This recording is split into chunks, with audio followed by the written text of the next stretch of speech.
Is 6 Minute English. I'm Pippa. And I'm Phil. What's the last thing you bought, and why did you buy it? I bought a new pair of headphones recently because my old ones broke and I did lots of research to try and find a good pair. How about you? I bought a soft drink on the way to work this morning. It might be because I saw someone I like promoting it in an advert. We call this a celebrity endorsement, but why do they work? Let's start by hearing from Ben Jones, a behavioural research expert, speaking to BBC World Service programme Business Daily. When we're unsure, we don't know what to do, it's kind of easy to follow the lead of those who we think are credible or knowledgeable. It's a mental shortcut. It's something that helps us navigate uncertain times or make quick choices. We start doing that from an early age. Our parents, for some people, it's about our teachers. These people help us learn and make sense of the world. And some businesses can draw on this through things like endorsements, dentists recommending toothpaste, athletes endorsing sportswear. Ben says that endorsements work as a mental shortcut. This is something that helps us make a decision quickly. If we trust the endorsement, then we don't need to think about it that much. In this episode, we're going to look at the way that people can be convinced to do things. And as usual, we'll learn some useful new words and phrases. And remember, you'll find all the vocabulary and a quiz on our website. Okay, but first I have a question for you, Pippa. Today, we're talking about behavioural science. What's the name of the theory that says people respond to small prompts? Is it A, push theory, B, pull theory, or C, nudge theory? I'm not sure. I'm going to say B, pull theory. Okay, well, we'll find out the answer at the end of the programme. In recent years, many fast food chains have installed touchscreen machines for people to order their food. They've reported taking more money as a result. Could behavioural science tell us why this happens? Here's product designer Dean Ward speaking to BBC World Service's Business Daily.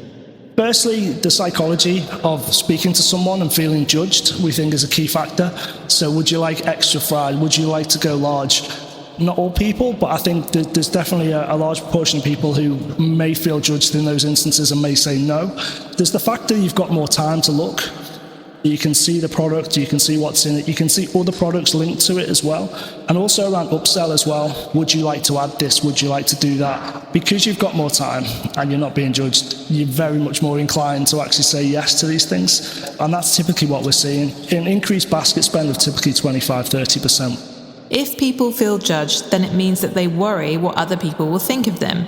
If we have to ask a human for extra fries, we might worry what they think of us. But no one feels judged by a computer screen. If you upsell something, then you get someone to spend more. For example, waiters often try to get people to buy larger portions, more drinks, or dessert. Dean says that upselling can increase people's basket spend. A basket spend is a total amount that someone spends in one transaction on everything that's in their basket.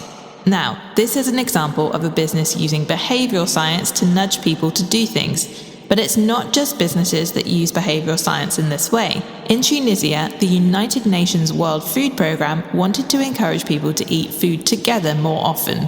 They made a TV show set in a restaurant. Let's hear from Takwa Khalifi from the World Food Programme, talking to BBC World Service's Business Daily. So we needed something really creative and really different to think outside of the box or to let people see themselves in those stories, because people are learning and changing by imitating and modeling and observing others' behaviors and others' actions and emotional reactions to things. So this is why we tried this project or tried this product or this TV series in order to impact people. Takwa says that they needed to think outside the box. This means to try and think in a different way to come up with something creative. The TV programme leads to people modelling behaviour. If you model behaviour, then you behave in a way that other people can copy. Now, Phil, I think it's time to hear the answer to your question. Yes, it is. I asked what theory says that people respond to small prompts to change their behaviour. I thought it was pull theory. Which I'm afraid was the wrong answer. Nudge theory says that people's behavior can be changed by small prompts or nudges. Okay, let's recap the vocabulary we've learned, starting with mental shortcut, which is something that helps us make a decision quickly, usually because we don't need to think about it. If someone feels judged, then they're worried about what other people think about them. Upsell refers to persuading someone to buy something extra, like a dessert at a restaurant. Basket spend is what you spend in one transaction on the things in your shopping basket. If you think outside the box, then you think about something in a different way to come up with a creative solution. And finally, modeling is behaving in a way that others can copy.